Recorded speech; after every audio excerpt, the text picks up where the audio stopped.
Então, bom dia a todos. A gente vai começar hoje uma discussão de uma análise crítica dos trabalhos apresentados, dos principais trials apresentados no European Stroke Conference. Então, a gente tem como convidado aí o Dr. João Breiner, que vai apresentar os resultados, e Gisele, vou comentar aí o que a gente acha que se aplica, né? Vamos fazer algumas críticas quanto aos desenhos dos trials.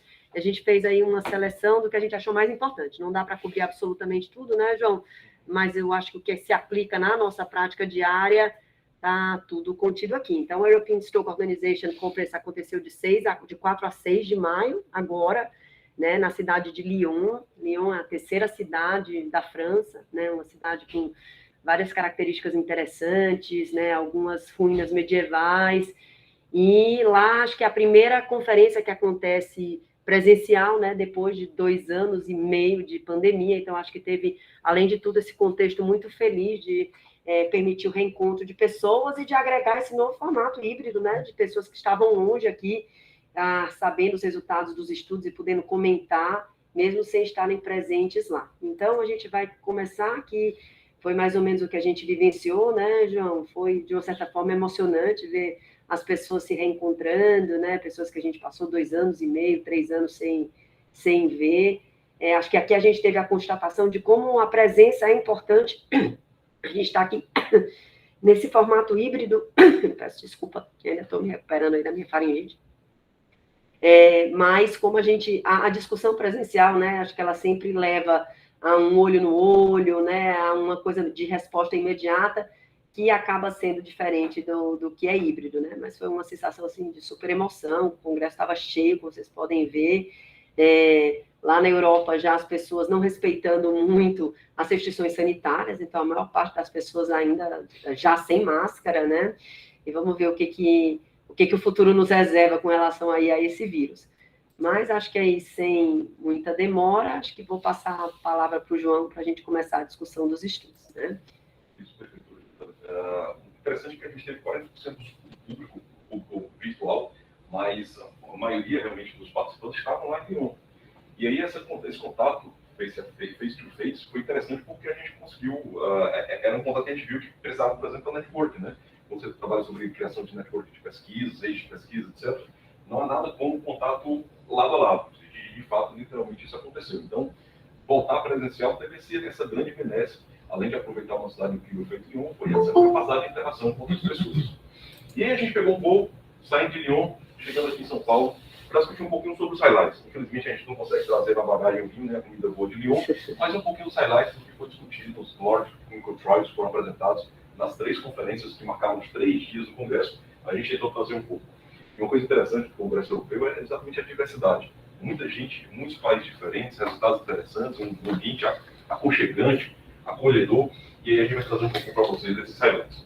O primeiro, em homenagem ao nosso colega, considerado no Twitter, um popstar hoje da neurologia vascular, muito merecidamente, o Dr. Raul Nogueira, e o segundo, o PI dele, o co-PI dele do estudo Attention, que é um estudo de trombectomia para basilar, que ele merecidamente fez questão de dar destaque ao nome de todos os participantes do centro chinês, até porque foram eles que de fato arrolaram os pacientes. O Attention talvez tenha sido um dos grandes nomes aí da apresentação do Pleasant. A angústia que foi gerada pelo BASICS, pelo Testime, foi um pouco dirimida aí quando a gente olha para os resultados do Attention. O estudo do Attention foi um estudo chinês, arrolou cerca de 30 centros chineses, se não me falha a memória, a partir de um estudo multicêntrico prospectivo que incluiu 342 pacientes. Uma coisa interessante, esses pacientes foram tratados de trombectomia versus tratamento Best Medical Treatment. Houve uma certa contradição, houve até um questionamento sobre o que seria esse Best Medical Treatment para esses pacientes, considerando que não houve ainda a publicação do estudo e os dados não foram detalhados o que seria esse Best Medical Treatment. Será que foi a trombólise para todo mundo? Será que foi anticoagulação para todo mundo? Foi dupla, não foi dupla? Quantos receberam dupla? Qual foi o tempo que isso aconteceu? Esses questionamentos surgiram de uma forma muito natural e vão ser dirimidos quando o paper for publicado. Mas, de fato, todo esforço foi feito para ser o melhor tratamento possível para esses pacientes. Esses pacientes tiveram follow-up de 24 a 32 horas para desfechos de segurança, como transformação hemorrágica, hematomas hidroparenquimatosos, de 5 a 7 dias, principalmente em relação à recuperação de funcionalidade, de desempenho neurológico, depois de 90 dias. Depois da frente, por favor. Eu coloquei 3 principais pontos que são interessantes. Primeiro, quantidade de pacientes, com 340 pacientes enrolados com um corpo de basilares, não é um número pequeno. É um estudo difícil de ser feito, né? O Basics mostrou isso. Foram quase 11 anos já de enrolling de pacientes, então realmente é difícil você conseguir arrolar essa quantidade de pacientes. E o ponto interessante, foram 12 horas, até 12 horas, o início dos sintomas que provavelmente aconteceu a oclusão basilar. O BAOC, ou BEOT, ou BEOXI, eu já vi três pessoas falando diferente, ele colocou o paciente até 24 horas, mas foi a partir do primeiro sintoma que o paciente destacou, sugestivo de doença cerebrovascular. Não atende ou não. Foi o que eles consideraram a partir do que houve a possível oclusão da artéria basilar. Então, rebaixamento do tubo de consciência, tetraparesia, etc. O prosômetro ficou muito baixo, 3%, então a gente pode falar que a qualidade assistencial e a qualidade, o preciosismo em alocar esses pacientes ao default foi muito grande. Inclusive, os procedimentos foram filmados, isso foi uma coisa interessante, eles passaram por um comitê de atribuição bem rigoroso em termos de técnica realizada, como foi realizada, então isso mostra o rigor, o preciosismo do estudo. João, alguns comentários aqui com relação ao desenho do trial, né? Então, aqui um aprendizado com basics, de considerar o momento da oclusão de basilar, o momento da perda de consciência, né? Então, que é algo que ficou muito solto nos outros 2 estudos. A quantidade muito pequena de crossover, que foi o que matou possivelmente o estudo BEST, né? Porque as pessoas não consideravam que havia um equipós. E como o João falou, acho que por ser um estudo que respondeu uma pergunta tão importante e feito, né, predominantemente na China, houve essa preocupação com qualidade de dado, né, com essa questão de filmagem do procedimento, e eu acho que do ranking também, né, como a gente fez com o Resilient, né, então acho que com relação ao desenho do trial, acho que vale a pena chamar a atenção para isso, e como você falou, 340 pacientes incluídos num período de 1 ano, né. Então, imagine, o Basics demorou 8 anos para incluir 300 pacientes. Esse estudo, o objetivo do estudo, mas basicamente é o que a gente já tinha comentado, né? Uma coisa interessante são os critérios de inclusão que a gente tem que levar em conta. A idade acima de 18 anos, o NIH da baseline maior e baixo, esse é o posto, foi outro aprendizado, por exemplo, quando a gente olha, principalmente para as metadadas que combinaram, tipo Veritas, né, que foram metadadas que combinou o VEST e o Basics, que a gente viu que tem benefício nesse paciente acima de 10, então é um outro aprendizado.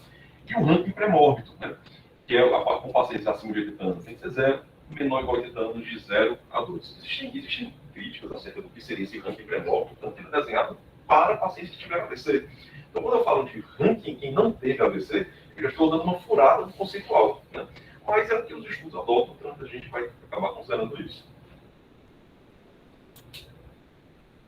Essa quantidade de tratamentos, como fez, uma coisa que chamou muita atenção, a quantidade de angioplastia intracraniana, né? 40% dos pacientes fizeram stent intracraniano nesses casos. Isso foi uma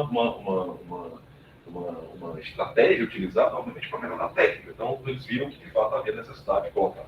Outra característica é que a população asiática, chinesa e japonesa, por exemplo, tem muita estenose, tem muita placa intracraniana, tem muita aterosclerose intracraniana. Então, isso talvez justifique um pouco essa abordagem da angioplastia intracraniana. E essa era uma preocupação com relação à generalizabilidade do trial, né? De você ter muito átero intracraniano, e por isso a gente não conseguir generalizar o resultado do estudo para a população ocidental, né? O que não é verdade. Então, isso aqui, apesar da alta taxa de uso de stent intracraniano, não houve heterogeneidade do resultado do estudo do trial, que o João vai apresentar agora, quando a gente separou a átero intracraniana versus outros mecanismos de etiologia do AVC, né? E aí chegam os resultados. E aí, como o Dr. Raul foi essa fotografia pegou exatamente esse momento de felicidade que ele apresentava e que as pessoas aplaudiram de forma bastante efusiva. A gente percebe uma diferença importante, né? Quando a gente compara, quando a gente vê o primary como de 0, a gente 0,3 ao disso, 46 versus 22%. O melhor extremamente pronunciado. Quando a gente olha o NNT de 4, parando os seus resultados que a gente conseguiu nas trombectomias de circulação anterior. Então, aquilo que poderia condenar o paciente a um walk-in ou condenar uma alta mortalidade, trouxe um NNT de 4 novamente aí para a seara da neurointervenção. Uma diferença de risco que variou de 15% até 33% de chance desses pacientes terem um desfecho melhor. As limitações a gente viu sobre a alta taxa de estenose intracraniana. Basicamente foram as principais, mas a angioplastia é algo que pode ser questionado no futuro sobre a generalização, como a gente já comentou. Mas quando eles fizeram uma avaliação, que é o último ponto, quando eles fizeram uma avaliação comparando as que não tinham ou não, ainda houve sim diferença mesmo daqueles que não tinham um quadro claro de estenose, de aterosclerose intracraniana. Perfeito, João. Acho que aqui, alguma pergunta com relação ao attention, eu acho que teve uma frase do Raul que viralizou quando ele acabou a apresentação, né, que foi assim: finalmente nós conquistamos o território vértebro-basilar, né, e de fato acho que foi um estudo muito feliz, né, com essas limitações aí que devem ser levadas em contexto, mas que não atrapalham aí a generalização dos resultados do estudo, né, e eu acho que vai mudar a guideline, né? Acho não, tenho certeza que vai mudar a guideline em breve com relação ao uso da trombectomia mecânica em circulação vértebro-basilar. Alguma pontuação? Eu queria só pontuar que é super importante ter desenhado de uma forma que se consiga provar o benefício nessa população mais grave, mas existe aquela população mais leve que também está com uma oclusão da artéria basilar. Então, essa população ainda está meio descoberta. E é muito difícil, na fase hiperaguda, você ter um paciente com déficits leves, às vezes são leves, não atingem a pontuação da escala do NIH de 10, e mesmo assim você fazer um tratamento médico, quando você tem à disposição de trombectomia, bem complexo, você preferir a trombectomia. Então... Eu acho que depois que responde o comentário da senhora é o próximo, o Bausch. Isso. Eu acho que a frase que foi viralizada lá do Bausch é nas primeiras 3 letras. Basilar Hours Open. Vou usar, né? Bausch. Basilar Hours Open. E aí, também com associação com um grupo chineses, veio o professor Zhu Jove, lá de New Jersey, e apresenta o Bausch no último dia. O Bausch teve a inclusão um pouco mais larga, né? Então incluiu os pacientes de 6 a 24 horas, desde os primeiros sintomas sugestivos de que o paciente teve doença cerebrovascular. Nesse caso aí, a idade não foi mais limitante, então aí foram incluídos pacientes até 80 anos, e não como o atendimento que teve mais de 80 anos, só aquele critério do ranking. Eles utilizaram um PSA aspecto maior ou igual a 6, ou um Pons Mid-Brain Index menor ou igual a 2, certo? Além disso, o paciente não podia ter comprometimento de funcionalidade, então era um ranking menor ou igual a 1, parecido também com o que o attention fez, apesar de ter sido só um pouquinho diferente em relação à idade. E aqui, acho que algo importante, né, João, é que aqui realmente a gente não teve trombólise endovenosa, porque os pacientes, por definição, pelo critério de inclusão, estavam fora de janela. Isso, exatamente, porque eram de 6 a 24 horas. O attention foi até 12, o Bausch foi de 6 a 24 horas. Realmente não houve trombose. A gente viu, se não me engano, 30% dos pacientes do attention foram trombolizados, e não houve trombose. Bem considerável. E outro ponto interessante é que houve uma mudança de método no meio do caminho, né? Por exemplo, o NIH inicial era maior ou igual a 10, e depois foi mudado para maior ou igual a 6. Então, exatamente esse ponto, doutora Mara. Houve uma concessão, uma flexibilização aí que a Attention não fez, talvez pela velocidade de recrutamento dos pacientes. E aqui, apesar deles considerarem os primeiros sintomas, né, João, eles excluíram tontura ou vertigem isolada, né? Vertigem isolada equivale a menos de 3% dos casos de circulação posterior isoladamente. Então, realmente, para eles, seria muito arriscado deixar só a vertigem. Esses são os resultados do Bausch, né? Um pouco menos de pacientes, 217 pacientes, e que, assim, eles conseguiram, sim, identificar, aí, como você olha uma análise ajustada, você ajusta pela idade do paciente, o NIH basal e o tempo de anaterapêutica, 6, 12 até ou maior do que 12, você encontrou um odds ratio de 3, ou seja, quase 3 vezes mais chance desses pacientes terem um bom desfecho funcional em 90 dias. só desfecho de segurança, né, de mortalidade, taxa de sangramento, a gente não teve nenhuma diferença nesses casos, uma tendência de diferença aí, talvez só no termo de transformação hemorrágica, mas ainda assim, quando a gente considera transformações mais graves, pH por 2, a gente não houve diferença aí entre os dois grupos abordados. Essas são algumas conclusões do Baloch, mas paciente que a gente já tinha comentado. 22 versus 20, de 24 para 46% de melhora, com INT também muito parecido com o do Attention, 4,5. Então, mais uma vez, a gente fica numa seara bem confortável de INTs da neurologia vascular. Perfeito, João. Se agora com esses dois estudos, se você fosse reescrever as diretrizes de trombectomia para todas as circulações, como você acha que vai ser reescrito? Você acha que vai virar um A, juntando os dois estudos, para a janela completa, até 24 horas? Para a janela completa, acho que um A não, porque só teve um estudo que alargou até 24 até 12 horas, pelo menos. Mas até 12 horas, pelo menos acima de 10, provavelmente sim. A escrita da diretriz vai ser uma escrita que vai ficar difícil, tricky, né, como diz o americano, né, porque eles têm um trial, eles têm um intervalo de janela positivo, eles têm os dois outros estudos mostrando uma tendência de benefício, porque não é que o BASIX foi negativo, né, nem que o BEST foi negativo, eles foram possivelmente underpowered, não tiveram poder para mostrar, né. Então, eventualmente, talvez eles considerem como um B, né, ou um A nessa janela, ou incorporem os dados dos outros dois estudos. E deve existir, possivelmente, uma meta-análise combinada com dado de paciente individual. Né?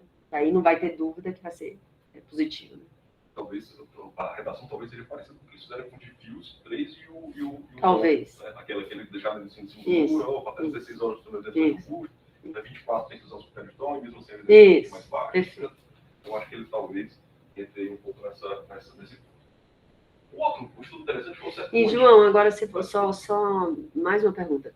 Então, se a gente fosse reescrever a diretriz do hospital, né? Então, se a gente tivesse uma diretriz aqui para o hospital, vamos dizer que a gente tem tudo disponível, e para o hospital privado onde você está, o que você escreveria para basilar?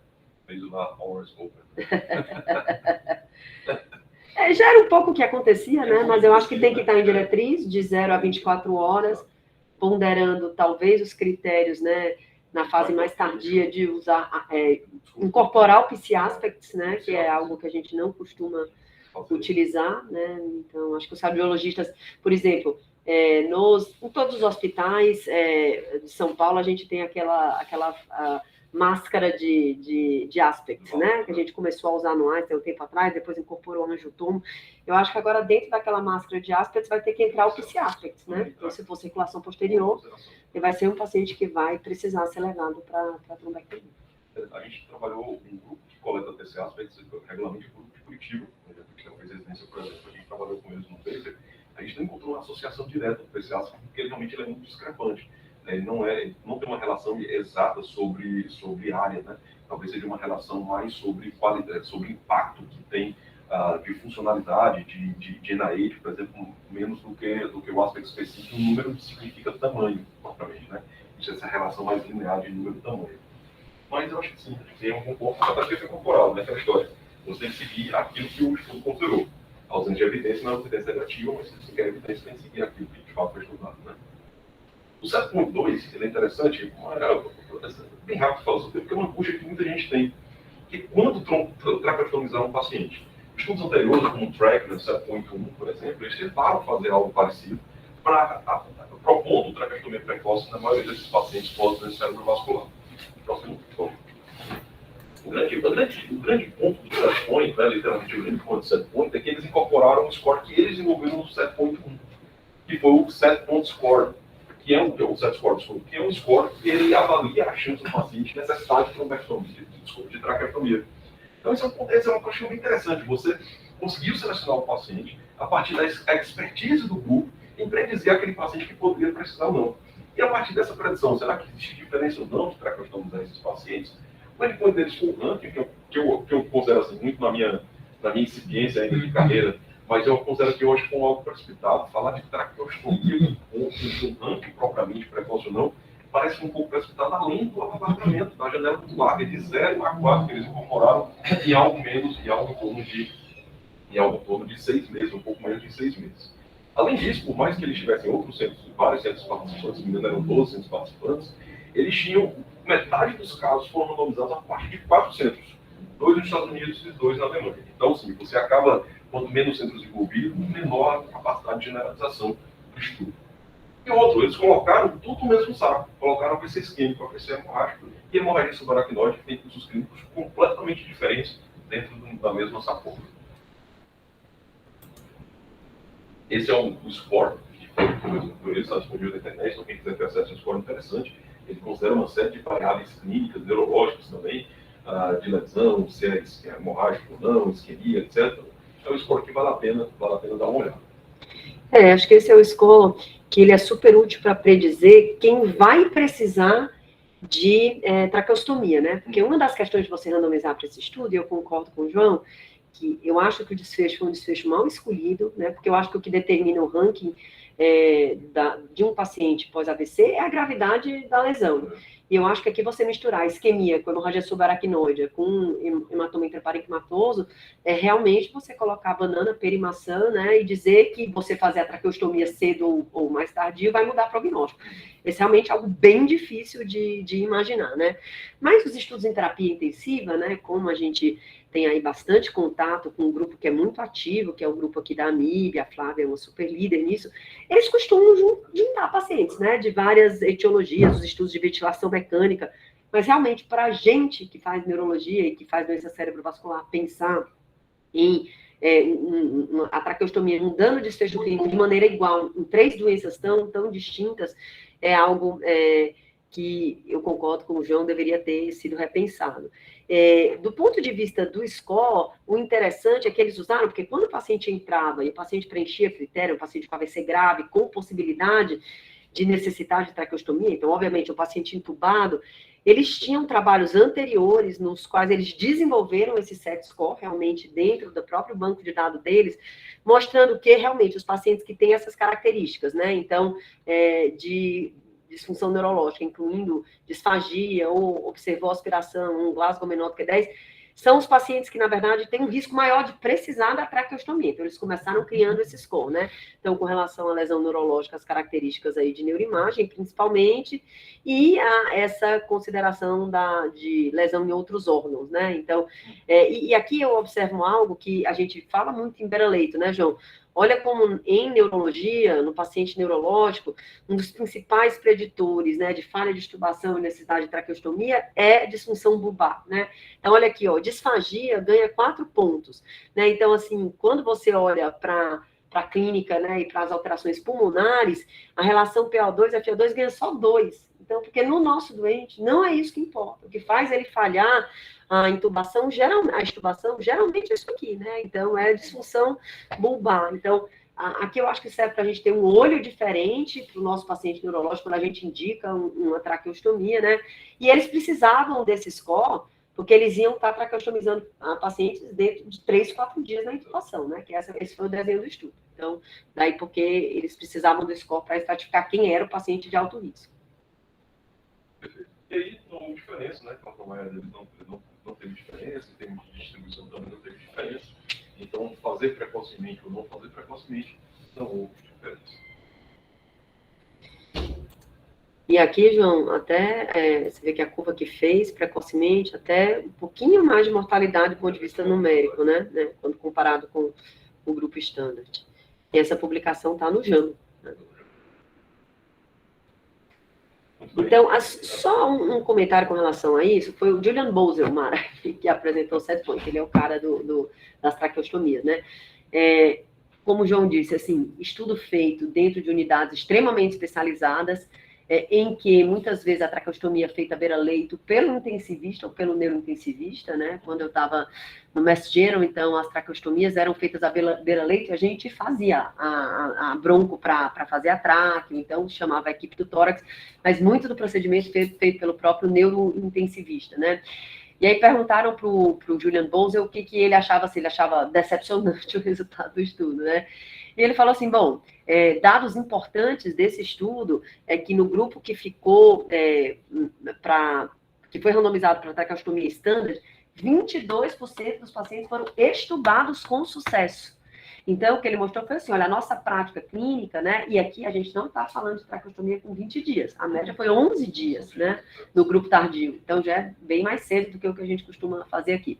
Mas o que ele disse, dar um tempinho a mais para esses pacientes, permitiu com que pacientes que não iam ser estubados fossem estubados, o que a gente precisa realmente olhar de uma maneira diferente para os nossos pacientes, né, então, às vezes a gente vê muito dentro de ambiente de terapia intensiva, o paciente não compreende, né? Então, ele não compreende porque ele está afásico, mas tem um bocado de paciente afásico que não está traqueostomizado na enfermaria, né? E que não está aspirando. Então, eu acho que levar em conta a especificidade do paciente neurológico, trazer para o ambiente de UTI, que esse é um paciente diferente, e dar uma chance do paciente para a extubação, né? Então, ele disse que, apesar dele ter se decepcionado um pouco de dizer que o SCOR, né, uma traqueostomia, né, um procedimento precoce, podia ser algo que favorecesse os pacientes e não favoreceu, mas de saber que dentro da nossa terapia standard, a gente não está fazendo errado, né, então reafirmou, e agora eu acho que esse é um ponto pacífico, ninguém vai ficar fazendo traqueostomia com 5, 6 dias, e de que a gente ainda mais pode dar a chance e deve tentar estubar esses pacientes quando eles tiverem critérios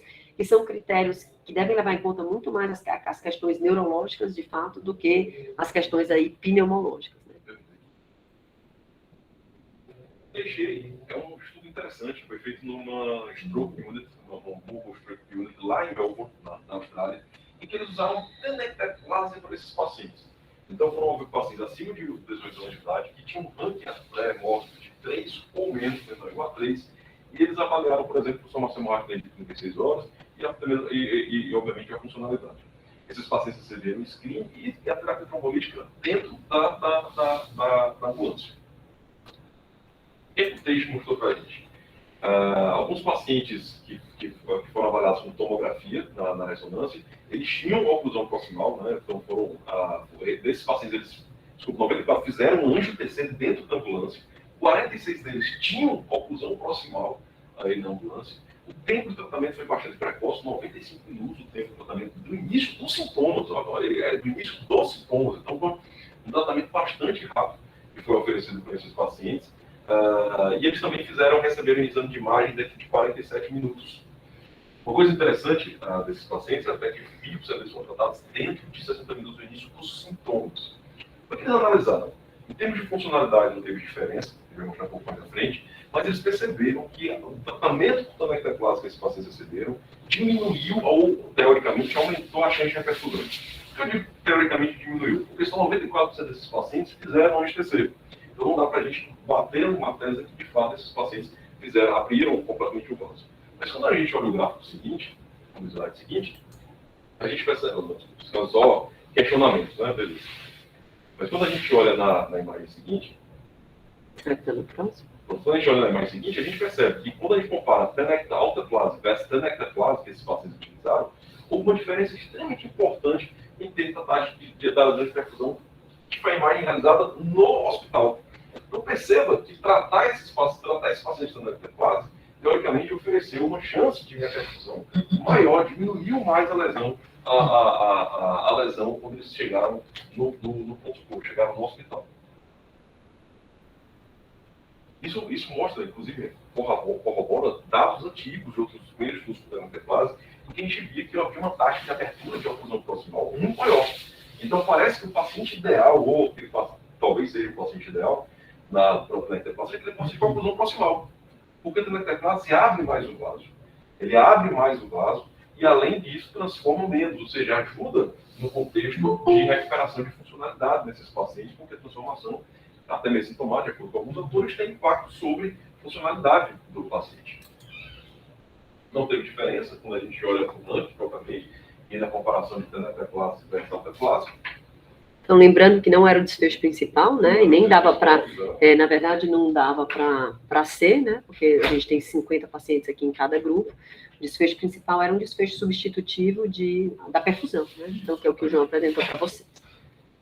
E na mesma linha do tenecteplase, dando um pouco de fôlego ao tenecteplase, de inclusão, que na verdade era a grande aposta também do ESOC, mas a gente não conseguiu ver os resultados promissores, foi o Nordeste. E o Nordeste mostrou para a gente, na verdade, um ponto interessante para a gente colocar o pé um pouco atrás. Esses pacientes, a gente tem uma dificuldade de reprodutibilidade de dados, principalmente quando você tem um NIH menor que 6, mesmo pergunta ao doutor Mara, onde é que esses pacientes ficam, eles ainda permanecem um pouco órfãos. Talvez esses dados pudessem ser transponíveis quando a gente olha no contexto do estudo PRISMES, em que houve um desfecho pior nos pacientes que foram tratados com contemplados, que são chamados não tropes. E no futuro, talvez, valesse a pena comparar o alteplase versus com a dose na dose de Chantal, que é a dose de 0,6, por exemplo, que já é incorporada nos deadlines japoneses. Então, eu estou falando do Nordeste. O que a gente encontrou, por exemplo, no Nordeste? 176 pacientes, tempo do início de sintomas de até 4 horas e meia, ou seja, pacientes que já eram elegíveis à terapia com trombose. Esses pacientes eles foram incluídos, tiveram oclusão proximal, somente aqueles que já eram elegíveis para a trombectomia. Também a mesma coisa, o ranking pré-mórbito, aquele ranking meio frontline de menos 2, admissão maior ou igual a 6, tratamento a gente utilizaram dois grupos, randomizados alocados 1 a 1. 0,4 de tenecteplase versus 0,9 de alteplase. 0,4 versus 0,9. O protocolo de segurança era ver se haveria uma maior taxa de sangramento quando a gente olha para o tenecteplase. E a conclusão dos autores é que a taxa de 0,4 de tenecteplase faz mal para o paciente em comparação a 0,9 de alteplase. Eles compararam isso a partir da taxa de inflamação hemorrágica, que é na frente, slide seguinte, mais transformação hemorrágica, qualquer tipo, e transformação do tipo sintomática, apesar da diferença pequena, mas mais transformação de qualquer tipo de hematoma intraparenquimatoso. De transformação, eles consideraram a intraparenquimatoso propriamente, né? Não, o PETEC, por exemplo, não foi incluído, foi hematoma intraparenquimatoso propriamente. E quando a gente olha a diferença entre os dois grupos, em termos de funcionalidade, quem fez a tenecteplase teve maior chance de mortalidade e maior chance de, tanto em termos de treatment per protocol, tiveram maior chance de desfecho ruim, 4, 5 e 6. Essas são as complicações que aconteceram nesses pacientes. Então, a advência adversa mais comum no tenecteplase, hemorragia mais comum no tenecteplase, AVC recorrente mais comum também no tenecteplase. Praticamente todos os eventos que sugerem maior gravidade aconteceram nos pacientes com tenecteplase. E aí é só uma reprodução daquilo que ele já tinha comentado. Na mesma seara, ainda tentando pegar carona. Só uma pausa aqui no Nordeste. Eu fiquei muito impressionada da gente ter o trial, porque a gente já tinha vários estudos sugerindo que a dose era 0,25, né? Então, assim, a gente teve, já tinha o Extend mostrando para a oclusão de grande vaso, né? Então, 0,4 miligramas, né? Um AVC que não obrigatoriamente é um AVC de grande vaso. Eu me impressionei do estudo em frente da gente não ter tido uma interrupção mais precoce desse estudo com base nos estudos anteriores, né? E de, inclusive, ele ser proposto, mas enfim, foi, né? Acho que a gente tem até uma anedota, Isa, interessante lá do Einstein, de uma telemedicina que uma saúde fez para o MBOI, em que ele trombolizou com 0,9 de tenecteplase, porque ele recomendou alteplase e o médico pegou errado, né? E a enfermeira fez errado e fez 0,9 de tenecteplase e o paciente recanalizou completo e não sangrou. Mas, Beato, 0,4 já é um problema, né? Então, acho que aí Deus ajudou um pouquinho, mas acho que está fechada a dose, né? De tenecteplase é 0,25. Para mim, o que dá uma acertada aí no conceito de 0,4. 0,4, paciente jovem, 33 anos, uma oclusão finita de cerebral médio, que ia demorar cerca de 3 horas para conseguir fazer a mutação, na verdade, grave, mas, graças a Deus, ela recuperou completo. Você fez 0,4? Fiz 0,4, por exemplo. Paciente muito jovem, com a vida da transformação mas com esse estudo aí, os outros dados. Não tinha saído ainda. É bom, Ela foi outra época. E é outra época, 2, 3 meses.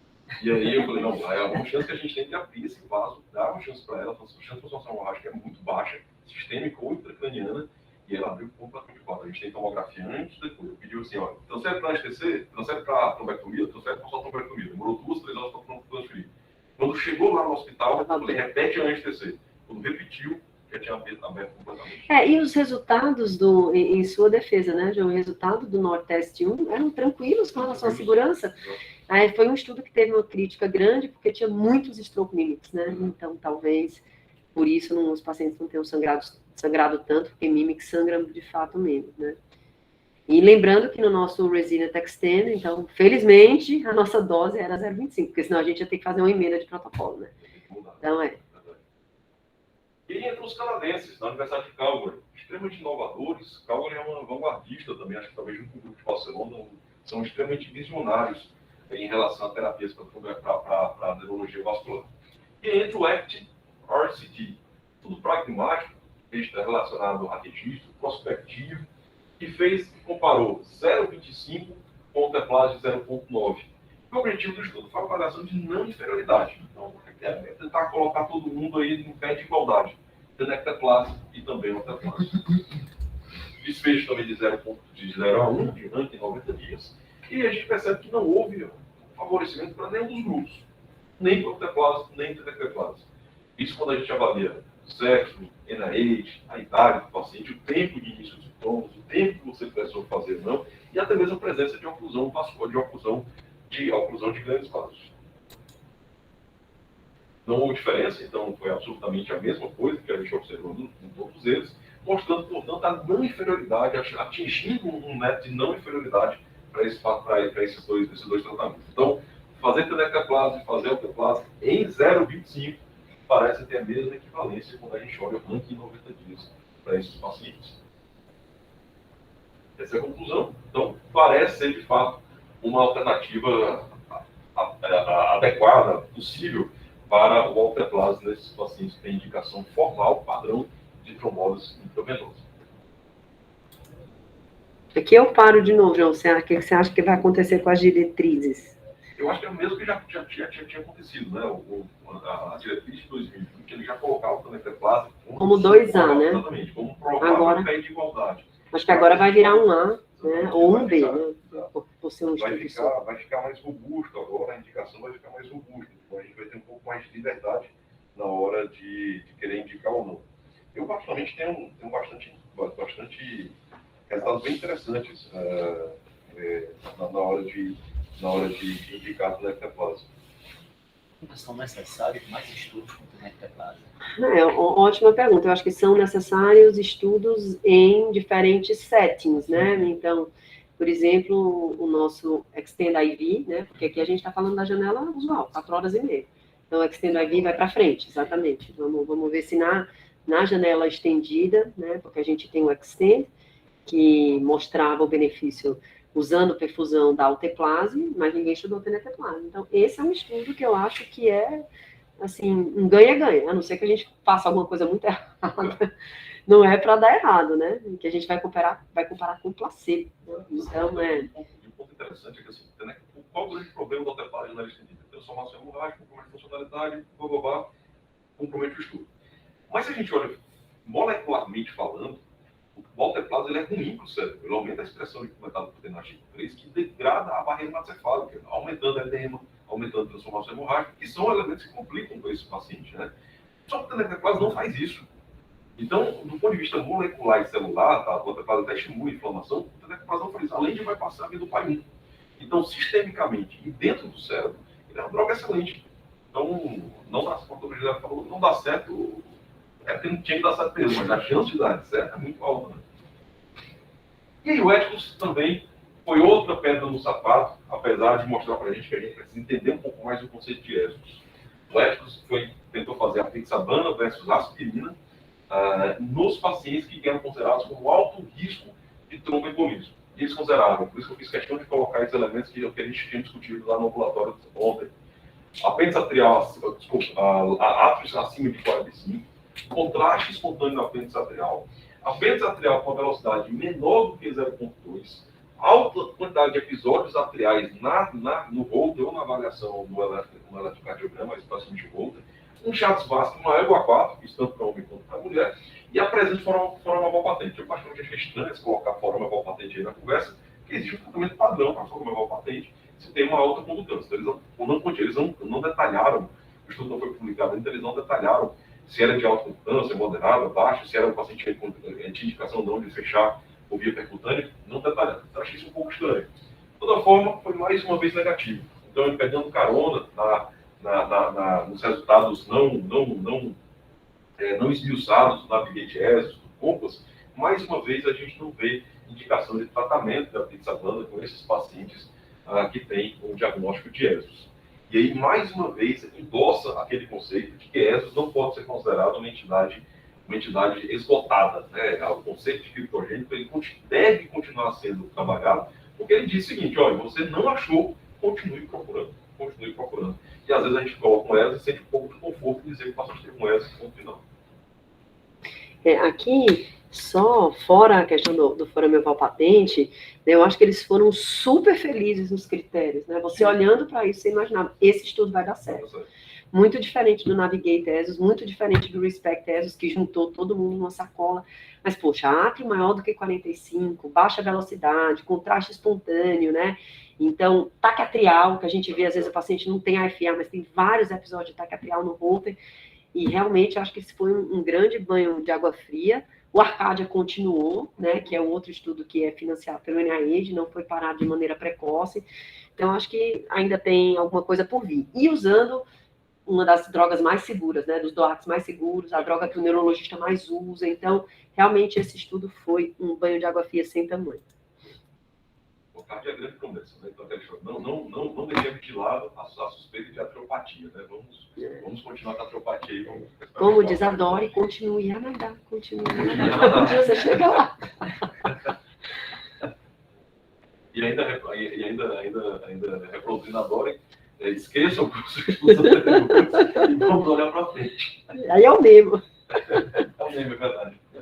Mas, provavelmente foi negativo. Qual foi a porcentagem de pacientes que tiveram foco que entraram nesse estudo? Não sei. Não foi muito. Será que ele teve impacto no resultado? Não foi importante. Também não lembro. E eu acho que isso vai precisar ser bem detalhado, porque se o paciente preencher os critérios, né, para o RESPECT, que é o estudo que também tem um RESPECT de FOP, né, para o CLOSURE, é muito estranho o FOP não ter sido fechado, né? Tem uma subanálise do Navigate ESUS que compara o FOP versus não FOP, que mostrou que no paciente FOP, 15 miligramas de rivaroxaban é melhor do que aspirina. Então, talvez eles tenham pegado carona nisso, né? E tenham incluído pacientes. Mas acho que essa é uma pergunta, fazer a subanálise, tirando os pacientes com FOP, talvez vá. A gente acha que vai ver ainda bastante publicação com relação a isso. E aqui, meu filho, eu acho que o New Kids on the Block, que todo mundo teve a chance de participar, são os inibidores do fator 11. Né? Então, vamos esperar que agora no ESC a gente vai ter a publicação do nosso Axiomate, que vai ser apresentado no ESC, tá? A gente ainda não teve a abertura dos dados, mas que são drogas muito seguras, aparentemente, né? Então, eu acho que eles vão, assim, entrar de frente para esses casos de DOAC, depois não, imagino que eles vão ser testados para FA também, porque são drogas do ponto de vista de segurança extremamente seguras, risco de sangramento baixíssimo, né? E teve até estudo de trombólise em paciente com DOAC agora no ESOC, né? Lembrando que, assim, 15 a 20% dos pacientes com FA, com DOAC, fazem AVC. Né? Então, a droga é boa, é melhor que a varfarina, mas não é 100% ainda. Então, acho que tem muito por vir com os inibidores de fator 11, que a gente teve a super felicidade de participar do estudo aqui. Então, vamos lá, João. Estamos já quase encerrando, né?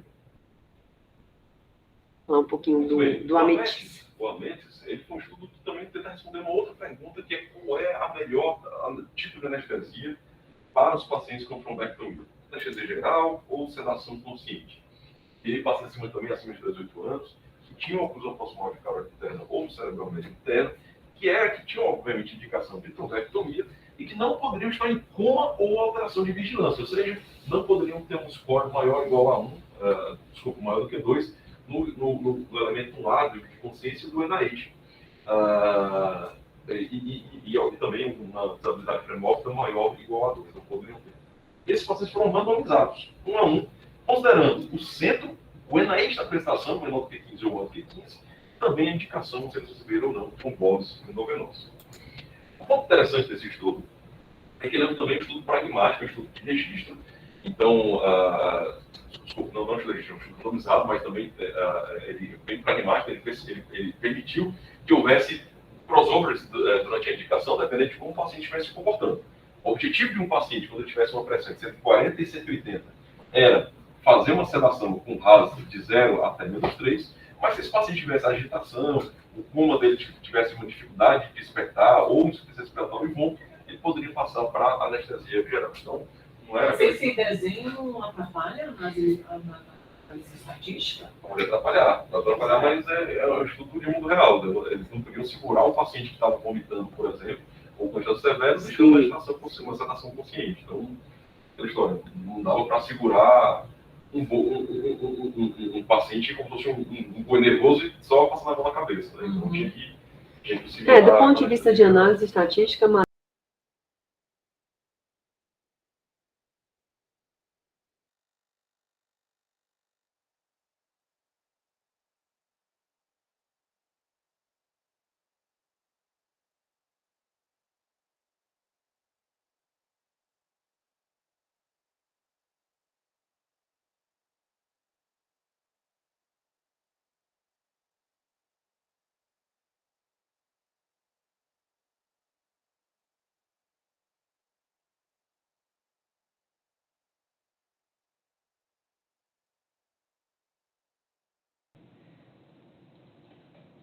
Doutora, o som tá mudo, tá travado.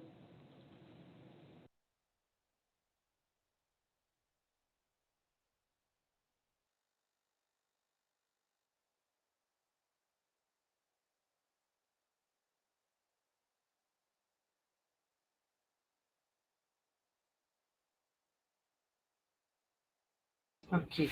Ó. Pronto. Tá ouvindo agora? Agora sim, doutora, obrigada. Você clicou sem querer. será? É. Aqui. Pronto. Agora a apresentação... Vocês estão ouvindo desde quando? Não, acho que tá... Parou bem no comecinho. Peraí, mas já tá aqui, né? Cadê a apresentação? Peraí, cadê a apresentação, Marita? É esse símbolo aqui, é esse símbolo aqui. Ah, É esse. Esse. Vocês ouviram o comentário desse estudo? É o começo dele que a doutora Gisele estava discutindo. a Mara perguntou, porque o João disse que podia haver pelo desenho do estudo, crossover de sedação para anestesia geral, caso o paciente começasse a apresentar vômito, algum critério absoluto para anestesia geral. E aí o comentário, a Mara perguntou se isso não tinha uma influência, esse desenho de estudo não tinha uma influência importante, né, na análise, na interpretação dos resultados. A gente estava comentando que existem maneiras diferentes de você lidar com essas análises, né? Então, uma delas é apresentar a análise a intention to treat, que é incluir o paciente de acordo com o grupo para o qual ele foi randomizado, e a per protocol, que é incluir o paciente, de fato, no grupo no qual ele foi, de fato, tratado, né? Então, por exemplo, o paciente que é randomizado para sedação consciente e é convertido para anestesia geral, na análise intention to treat, ele fica na sedação consciente. Na análise per protocol, ele vai para o grupo de anestesia geral, né? E aí o João vai falar para a gente o que foi encontrado. E em termos de resultados? E isso, Mara, na verdade, assim, eu acho que isso, assim, tanto do ponto de vista de desenho do estudo, está super bem feito, porque eles previram algo que podia acontecer, né? Pior é você ignorar, dizer, não, nunca vai acontecer. E segundo, todo estudo clínico prevê a segurança do paciente, né? Então, aqui não tem como você, se o paciente está comatoso e não está protegendo via aérea, né? Ele tem que ser entubado. Em relação aos pontos, dependência funcional, também foi avaliada, e a presença de complicações periprocedurais ou cirúrgicas dentro dos 7 dias depois que o paciente recebeu a terapia. 50% dos pacientes tiveram, desculpa, isso é só, na verdade, uma avaliação antiga, né? Pode passar para o próximo. Falando um pouquinho de como foi feito o cálculo amostral, né? Com base nos estudos anteriores. Essas são só as características do procedimento, então, o tempo que o paciente gastou lá, a gente percebe que houve uma diferença entre anestesia geral e periprocedimento. Então, quem foi para anestesia geral gastou um pouco mais de tempo na suíte para até fazer a punção. Da suíte para a reperfusão não houve diferença, né? Foi igual, e a taxa de sucesso de reperfusão também é a mesma coisa. A única diferença que houve, uma discreta diferença aí, dentro da suíte para ter a função, aqui a função da agulha, do procedimento. Não houve diferença em relação a esses em termos de funcionalidade, mas em termos de complicações para o procedimento, sim, houve diferença. E essa complicação aconteceu principalmente em relação aos pacientes submetidos. Significa essa diferença entre procedimentos que... Não houve uma diferença importante entre pacientes que fizeram, não houve diferença entre os pacientes que fizeram o procedimento ou não, anestesia versus sedação consciente, mas a presença de complicações impactou diretamente a funcionalidade desses pacientes em 90 dias. A principal complicação nos pacientes que tiveram sedação com anestesia foi hipotensão, aconteceu principalmente nesses pacientes, e a necessidade de conversão para anestesia geral, respondendo a pergunta do Omar, aconteceu isso em 10% dos pacientes. Será um número relativamente confortável ainda, em termos de crossover. Em relação aos análises de subgrupos, aí tem um ponto interessante, que eu até destaquei. Nos pacientes acima de 70 anos de idade, fazer sedação consciente parece que foi melhor do que fazer isso no intention to treat, né? Eles olharam o intention to treat, já incorporou esse crossover já teve a incorporação, desculpa, não houve incorporação desse crossover respeitando a randomização. Então houve uma tendência de melhora, na verdade houve uma melhora de fato, uma tendência para o procedimento da sedação consciente em pacientes de 70 anos de idade. Então, se a gente quiser tentar responder essa pergunta, talvez há um benefício desse tipo de procedimento nesses pacientes acima de 70 anos. Por último, em relação ao intake, que é o estudo com trombose para pacientes que estiveram que estavam usando DOAC, né? Uma grande pergunta que a gente tem. A literatura fala que a gente não deveria fazer trombose desses pacientes, especialmente naqueles que consumiram as últimas 24 ou 48 horas desses pacientes, especialmente dos que usaram o fator da desativado. A literatura, no entanto, deixa o espaço aberto para a gente considerar uma série de aberturas, como, por exemplo, a avaliação do TTPA desse paciente, estava largado ou não mesmo no setor, se você consegue dosar a atividade do fator 10 ativado, por exemplo, que seriam estratégias para tentar mitigar aí o efeito do DOAC e dar trombose para esses pacientes. E aí sim, nós temos um estudo de registro multicêntrico internacional de avaliação retrospectiva para avaliar a segurança, descrever a segurança, que é algo parecido com o que fizeram com o CVT, com a trombose venocentral do Lucius Douglas, e como fazer agora para a dissecção extracraniana, e também fizeram. Também na outra parte da metodologia, o principal outcome foi sangramento de transformação hemorrágica sintomática, e o segundo foi independência funcional de 0 a 2. E aí entra um ponto extremamente interessante. Estar usando o DOAC antes parece ter sido melhor para evitar a chance de transformação hemorrágica desses pacientes. E aí é uma coisa que chama até a atenção. E aí eu lembro até que a autorizada até comentou, mas qual o sentido que faz isso? O sentido que faz isso talvez seja pela chance que você tem de reperfundir melhor esses pacientes, reperfusão mais precoce, manutenção da microvasculatura cerebral, que por sua vez vai facilitar a estabilização da barreira hematoencefálica e menos transformação hemorrágica para edema. Então talvez seja esse o racional que tem por trás dos resultados do intake. Esse só mostrando as características basais. A gente não teve um parâmetro adequado. Esses caras, como eu falei, não foram randomizados, certo? De registro, estudo retrospectivo de registro.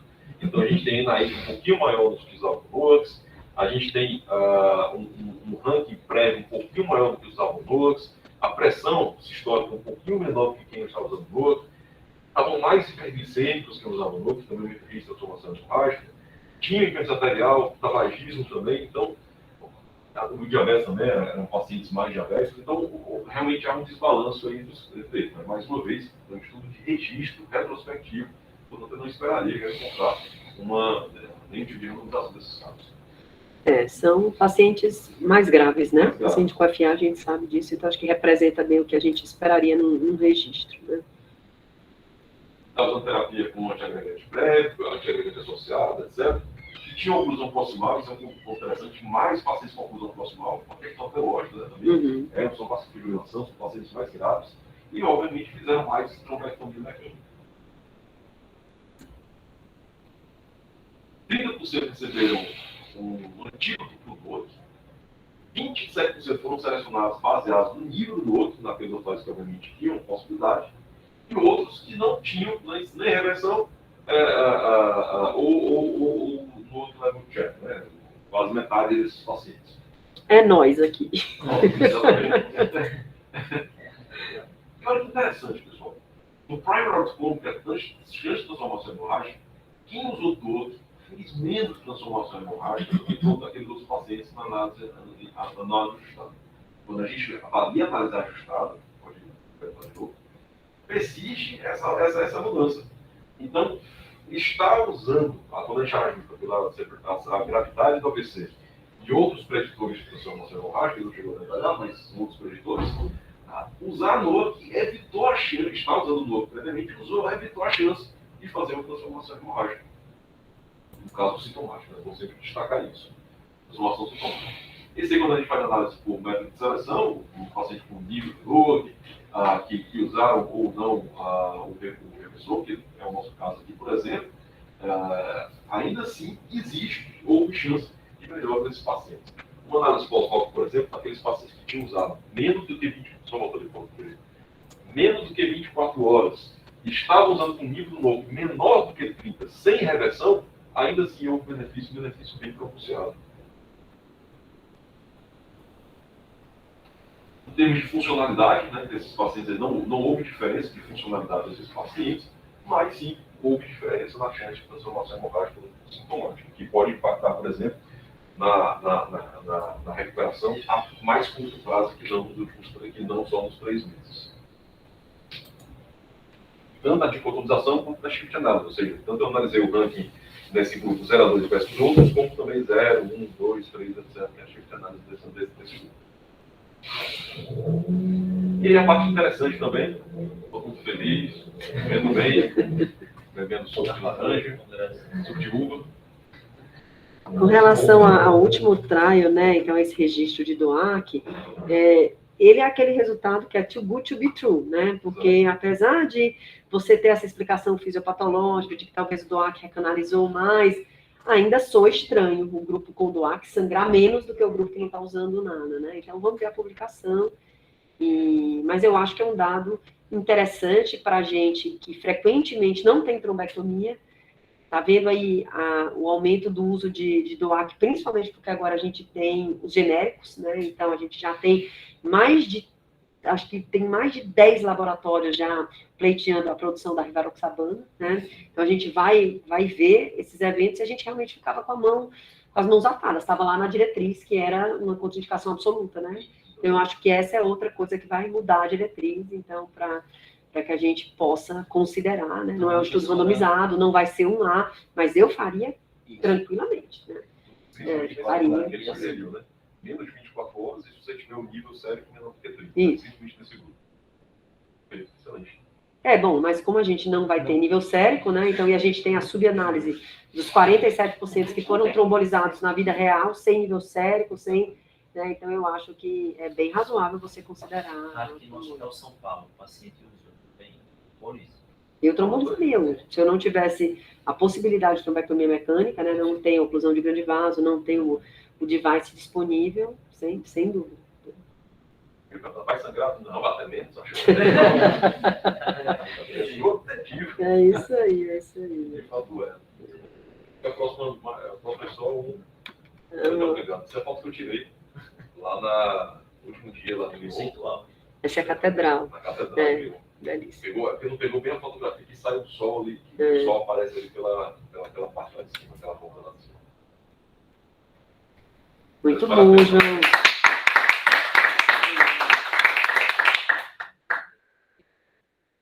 Se alguém quiser. Se alguém quiser fazer alguma pergunta, vou finalizar aqui o compartilhamento. Marita, comanda aí. Acho que foi excelente. Vocês querem fazer alguma pergunta? Alguém? Doutora, posso fazer uma pergunta rápida? Com relação à trombólise, então, para quem usa DOAC, meio que a gente poderia considerar com qualquer DOAC, ou seria preferencial com a pixabana, da bigatrana, e a dose da alteplase, acha que de repente seria melhor a gente usar 0,6 ou faria 0,9 mesmo? Ótima pergunta, João. Nesses pacientes, acho que foi quase todo mundo 0,9, né? 0,9. Né? 0,9. 0,9. Mas é uma pergunta, né, Nath? Porque Boa. assim, você vê o copo meio cheio ou meio vazio, né? Porque eles falam assim, 43% não tinha nada, nem nível sérico, nem reversor. Mas quase 60% tinha, né? Então, apesar deles mostrarem que o resultado acaba se aplicando para quem não tinha nível sérico, se há uma preocupação grande, se é um paciente de alto risco, eu acho que considerar 0,6 no Chanter não foi não inferior, mas deu menos hemorragia. Isso é fato, né? Eu acho que considerar 0,6 é bem razoável. Bem razoável. Tanto que o protocolo japonês incorpora de fato, né? Sim. Obrigada. Você faria 0,6 se tivesse? Eu acho que tem que ver, infelizmente, é caso a caso, a dose, quando foi a dose, é muito difícil encontrar, ter o antídoto, né, disponível. Mas, assim, o trabalho aí retrospectivo foi com 0,9, salvo engano, tinha um dos slides que mostrava que a maioria, mais de 80%, foi uso de apixabana. Então, o trabalho avaliou o uso de todos eles, entendeu? Tá, obrigada.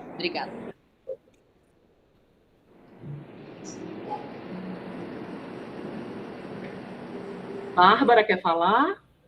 Opa, é Irapuá que tá falando, né, Bárbara? Irapuá! E aí, bom dia! Do Piauí à França. Tem Natália na França, Irapuá e Terezinha. Fala, Ira. Professor, nesse último trabalho aí, João, eu não peguei os pacientes chegavam em uso de DOAC? Ou eles tinham um tempo que já tinham parado o uso? Eles estavam em uso no momento da randomização? Chegava em uso de novo. Eles chegavam em uso. Alguns tinham usado menos de 24 horas, outros mais de 24 horas, mas eles chegavam em estoque de uso. Mas eles disseram quantos tinham mais de 24 horas ou quantos tinham menos de 24 horas de uso? Não, né? Não tem Não tem esse detalhe, Irapuá. Não tem esse detalhe. Porque é muito estranho, né? O paciente usou a 12 horas, porque até para randomização é importante o critério de para a gente ver inclusão. Mas né? porque foi registro, foi registro, né? A retrospectiva, tá bom. Então ele foi randomizado, agora tem 20 mil pacientes. É muita gente. Muito paciente. Meio estranho, né? Sangrar menos, né? É muito, assim, de novo, too good to be true, né? Tá. Mas isso abriu uma perspectiva grande pra gente, né? Que na nossa prática, né? Na maior parte eu acho, Ira, eu mudo minha conduta aqui, né?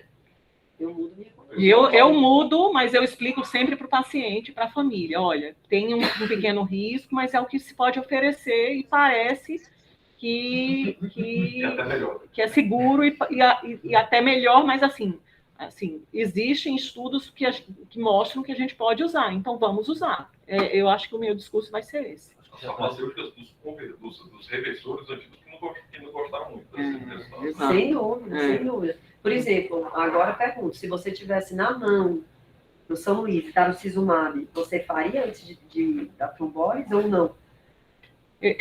Se eu tivesse na mão, eu faria. O problema é esse, né, Gisele? A disponibilidade é muito pequena, né? É muito difícil, assim, na hora H ali, para você liberar uma droga dessa, é até demorado. Então, assim... Saulo quer perguntar? Quero sim. Bom dia, doutora Maramélia, doutora Gisele e doutor João. A pergunta é referente ao estudo Bausch. Nesse estudo, foi usado alguma seleção de paciente por neuroimagem avançada, TC perfusão ou ressonância com perfusão, ou foi só neuroimagem básica, TC mais anjo-TC e o PC-aspect? foi só o PC Aspects e aquele que é o Pons Mid-Brain Index. Eles não falaram, eles não falaram de imagem avançada, eles não usaram. Existe uma proposta de usar PC Aspects, desculpe, imagem avançada, a proposta do Gregor Alberts, que é do Rapid, que eles estão usando isso. Mas ainda assim, é uma coisa bem preliminar, eu acho que eles vão estar até tendo dificuldade para desenvolver um algoritmo que seja condizente com perfusão de circulação posterior, porque é uma coisa completamente diferente de circulação anterior, né?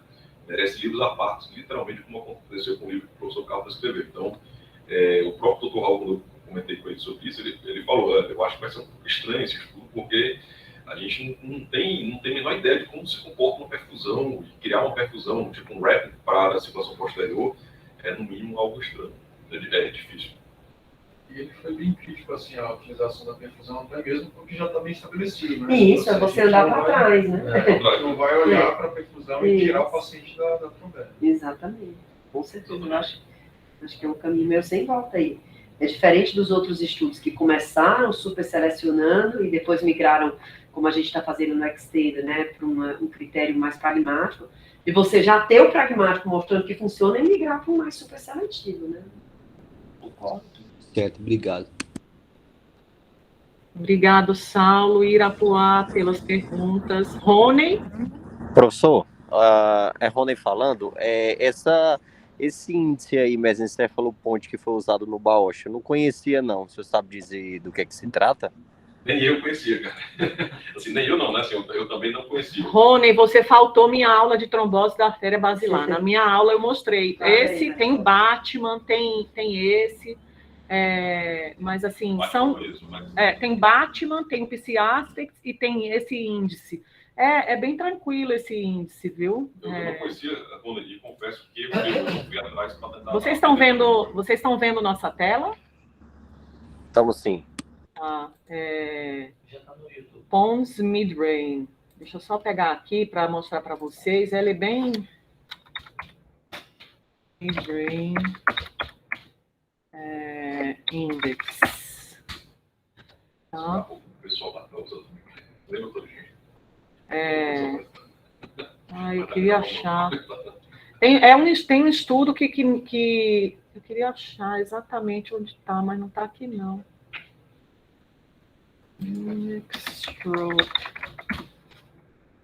Esse eu acho. Esse é o PC Aspects.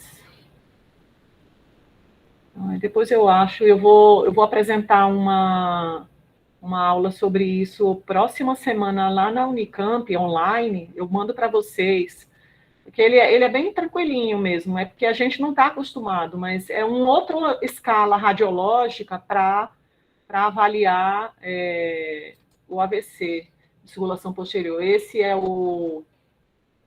esse aqui é o PC Aspects, está vendo? Essa imagem aqui.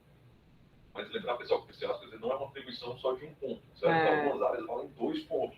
Exato. E essa que é a parte... Rony, e depois eu vou ficar devendo para você essa imagem bonitinha para você, tá? Sem problema, doutora. Obrigado.